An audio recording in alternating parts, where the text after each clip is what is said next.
Good morning my dear students. चलिए आज start करते हैं। बहुत ही इंपॉर्टेंट ऑर्गेनोमेटेलिक रिएजेंट है हमारे पास, ऑर्गेनो टाइटेनियम रिएजेंट।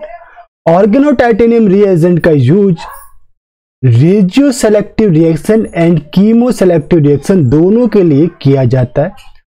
आपने सरप्लेक्स इपॉक्सीडेशन रिएक्शन में भी ऑर्गेनो टाइटेनियम रिएजेंट का मेनली यूज किया था।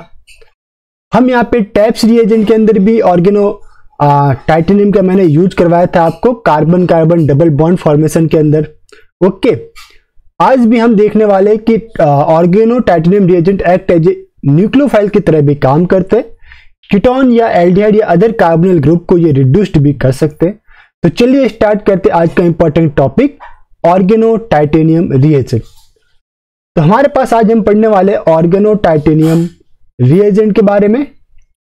ऑर्गेनो टाइटेनियम रिएजेंट आपके mainly chemo as well as regioselective reagent रहते, यानी ये chemoselective reaction as well as regioselective reaction देते। अगर आपके स्टार्टिंग मटेरियल में दो या मोर फंक्शनल ग्रुप है तो मेनली किसी एक फंक्शनल ग्रुप पे ही रिएक्शन होगा और उसमें भी आपकी पोजीशन भी आप डिफाइंड कर सकते हो। देखिए, जो पहला आपका मैंने ऑर्गेनो टाइटेनियम रिएजेंट जो हमने देखा था carbon carbon double bond formation में, carbon carbon double bond formation मैंने इसे लिया था। Carbon carbon double bond formation reaction के अंदर हमने स्टडी किया था टैप्स रिएक्शन या टैप रिएजेंट के बारे में, जो कि टैप्स साइंटिस्ट ने इसे सिंथेसाइज किया था, जो कार्बोनिल मॉइटी में कार्बन डबल बॉन्ड ऑक्सीजन को कन्वर्ट करता है कार्बन डबल बॉन्ड कार्बन में without affecting any other functional group in the starting molecule. ये इसकी मेन इंपॉर्टेंस है, जो कि आप विटिक रिएक्शन से फाइंड आउट नहीं कर सकते, आप अदर किसी मेथड के थ्रू आप फाइंड आउट नहीं कर सकते। ओके, तो चलिए इसमें देख लेते हैं। जो आपका टाइप्स रिएजेंट होगा वो किस टाइप से रहता है। इसमें रहता है di alkyl titanium and aluminium के बीच में आपके पास ब्रिजिंग रहती है CH2 की और हेलोजन की। ये आपको सिंथेसाइज करना पड़ता है try alkyl titanium with aluminium halide से। जब आप रिएक्शन कराते हैं तो आपके पास ये मॉइटी बनती है। मैं वापस से राइट डाउन कर देता हूँ। R2 टाइटेनियम, ये आपका ब्रिजिंग रहेगा CH2 का, दिस वन इज एल्यूमिनियम, फिर बीच में रहेगा हेलोजन एंड एल्यूमिनियम की अदर वैलेंसी R2 से फुलफिल होगी।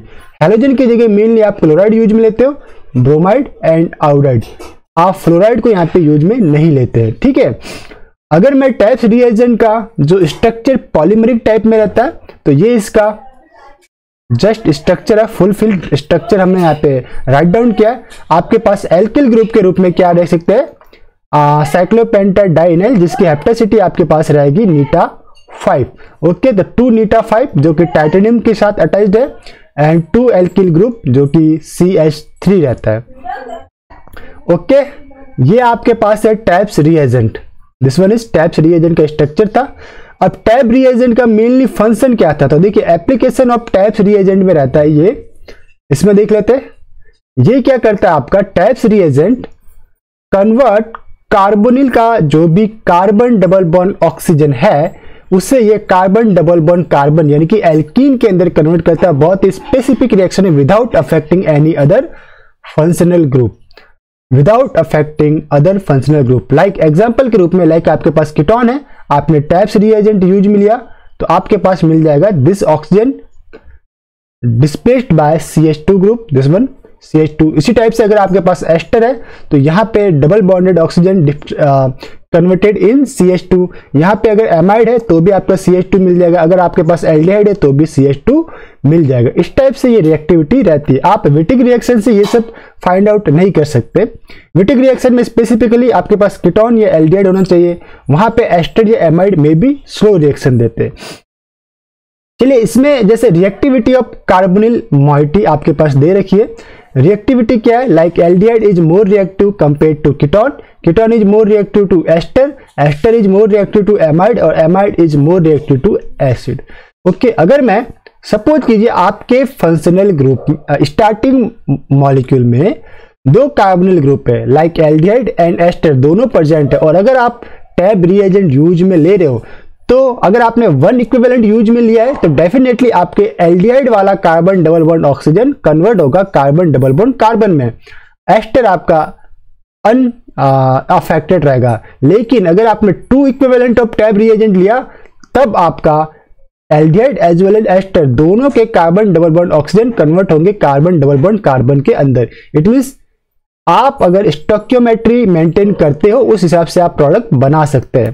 तो ये आपका था मेन सेलेक्टिविटी यहाँ पे देखने को था। चलिए इसके ऊपर बेस्ड कुछ क्वेश्चन देख लेते हैं एंड देन हम हमारे पास नेक्स्ट जो हमारा इसका यूज है उसे हम देखेंगे। देखते हैं हमारे पास टैब रिएजेंट हमारे पास दे रखा है इसका like this one is first question है हमारे पास, क्वेश्चन नंबर फर्स्ट। ये आपका स्टार्टिंग मॉलिक्यूल है, ओके, बाइफिनाइल ग्रुप है और यहां पे आपके पास अटैच्ड है एल्डिहाइड और एक आपके पास नीचे अटैच्ड है एस्टर। आपके पास टैब्स रिएजेंट है, टैब्स रिएजेंट और 1 इक्विवेलेंट आपने इसे यूज में लिया है। इस कंडीशन में 2 फंक्शनल ग्रुप है, एक एल्डिहाइड एक एस्टर। मोर रिएक्टिव कौन होता है? Aldehyde. Aldehyde is more reactive than ester. तो डेफिनेटली 1 इक्विवेलेंट अगर आपने लिया है तो एल्डिहाइड का carbon double bond oxygen convert होगा कार्बन डबल बॉन्ड कार्बन में। तो यहां पे आपको डबल बॉन्ड आएंगे कार्बन CH2। ओके, ये आपके पास रहा प्रोडक्ट। ये आपका येलो वाला फंक्शनल ग्रुप चेंज होगा और जबकि एस्टर एज दिस रहेगा। सपोज आपके पास 2 फंक्शनल ग्रुप है लाइक दिस वन, आपके पास रिएक्शन है। ये भी क्वेश्चन सेकंड, आपके पास स्टार्टिंग मॉलिक्यूल। अब आपके पास क्या दे रखा है? आपके पास एक दे रखा है एसिड, दिस वन इज आपके पास है एस्टर एंड ये आपके पास है एमाइड। एस्टर और एमाइड में कौन रिएक्टिव होता है? Ester is more reactive than amide. Okay, तो आपका जो एस्टर का ग्रुप है कार्बन डबल बॉन्ड ऑक्सीजन ये चेंज होगा कार्बन डबल बॉन्ड कार्बन से। तो यहां पे आपको ये carbon double bond carbon CH2 करना और ये यहां पे रहेगा OMe। इसे वापस से राइट डाउन कीजिएगा, गलत लिखा था। ये आपका रहेगा एज दिस प्रोडक्ट, एस्टर तो एज दिस रहेगा, दिस वन एस्टर के ये एमाइड के अंदर कोई भी प्रॉब्लम नहीं है। एमाइड लास्ट रिएक्टिव है इसलिए इसमें अभी कोई भी प्रॉब्लम नहीं होगी। चेंजिंग कहां पे होगा? जो आपका एस्टर ग्रुप था ये आपका डबल बॉन्डेड CH2 में कन्वर्ट और ये bond OMe as this. Okay, this one is as this. ये बन गया आपका प्रोडक्ट। Product this. सपोज कीजिए आपके पास एक स्टार्टिंग मटेरियल है जिसमें दोनों ही फंक्शनल ग्रुप आपके पास प्रेजेंट है। लाइक ये आपका है एग्जांपल नंबर 3। टैब्स रिएजेंट अगर आप यूज में ले रहे हो, tabs reagent without protection, tabs reagent without protection, ठीक है, केस फर्स्ट है ये आपके पास, केस फर्स्ट। तो क्या होगा? अब देखिए एक है आपके पास कीटोन, सेकंड आपके पास है एस्टर और कीटोन और एस्टर में मोर रिएक्टिव कौन है? Ketone is more reactive than ester. ठीक है, इस कंडीशन में टैब्स रिएजेंट जो कीटोन का डबल बॉन्डेड ऑक्सीजन है इसे कन्वर्ट करेगा CH2 में। ये CH2 के अंदर बन जाएगा यानी this carbon double bond carbon आपके पास बॉन्ड फॉर्म होगा, येलो से मैंने हाईलाइट किया है और आपका एस्टर एज दिस रहेगा। ये बन गया आपका प्रोडक्ट फर्स्ट। ओके, अगर आपके पास अगर आप प्रोटेक्शन करवाते हो, लाइक आपने प्रोटेक्शन के लिए यूज में लिया है ethylene diamine with tosyl acid, okay, 1,2-डाइऑल विद टॉसिल एसिड, तो आपके पास क्या होगा? कीटोन का प्रोटेक्शन करेगा। ये रहा आपका कीटोन का प्रोटेक्शन एसिटल के अंदर। और फिर अगर आपने टैब्स रिएजेंट यूज में लिया तो अब आपके पास सिर्फ क्या बचा है? आपके पास बचा है एस्टर का डबल बॉन्डेड ऑक्सीजन, ये आपका O रहेगा साथ में और ये आपका कन्वर्ट हो जाएगा टैब्स रिएजेंट की कंडीशन में। टैब्स रिएजेंट की कंडीशन में कन्वर्ट होगा, टैब्स रिएजेंट की कंडीशन में कन्वर्ट हो जाएगा कार्बन डबल बॉन्ड कार्बन में, carbon double bond carbon OMe में। ठीक है, फिर आप इसका डी प्रोटेक्शन करवा दीजिए। तो डी प्रोटेक्शन करवाएंगे तो क्या हो जाएगा आपका? डी प्रोटेक्शन करवाने पे ये आपका एसिटल फर्दर आपका कन्वर्ट होगा कीटोन के अंदर और आपके पास जो रिएक्शन आई ओवरऑल जो प्रोडक्ट मिला वो समथिंग इस टाइप से मिला। Double bond oxygen bonded to this carbon CH2, ये आपका OMe, यहां पे आपका OMe रहेगा। ओके, ये मिल गया आपके पास प्रोडक्ट। नेक्स्ट जो इसके अंदर कंसेप्ट था, दिस वन हमारे पास है, अगर आप जो आपके पास ऑर्गेनो टाइटेनियम रीएजेंट होते हैं वो highly chemo as well as stereo selective रहते हैं।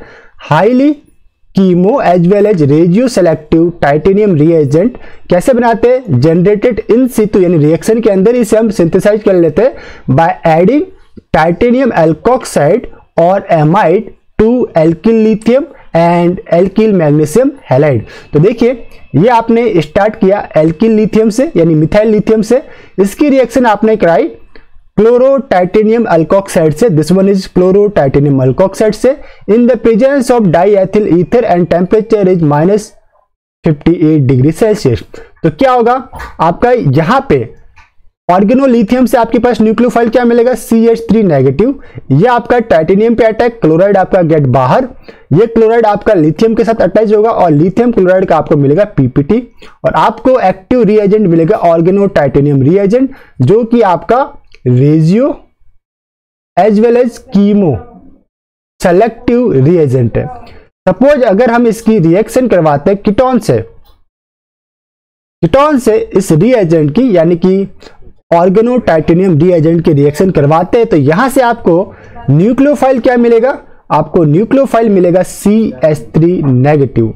ये आपका इलेक्ट्रोफिलिक सेंटर पे अटैक करेगा, कीटोनिक सेंटर पे, ये यहां पे अटैक करेगा, ये बॉन्ड आपका ओपन, एंड देन अगर आप इसका प्रोटोनेशन करवा दो, लास्ट स्टेप में प्रोटोनेशन, तो यहां पे आपको मिल जाएगा अल्कोहल। तो ये क्या मिला? एक अल्कोहल, और दिस वन इज CH3। ये मिल गया आपका प्रोडक्ट। कौन सा प्रोडक्ट मिला? Secondary alcohol.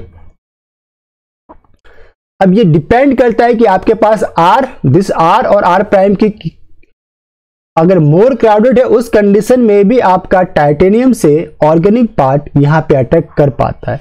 तो ये था आपका ओवरऑल ऑर्गेनो टाइटेनियम रीएजेंट के बारे में। आई होप आप सभी को ये लेक्चर के कंसेप्ट समझ में आए होंगे। तो इस लेक्चर को हम यहीं पे स्टॉप करते हैं, मिलते हैं नेक्स्ट लेक्चर में। तब तक के लिए हैव अ नाइस डे। खुश रहिए, मुस्कुराते रहिए। Once again have a nice day.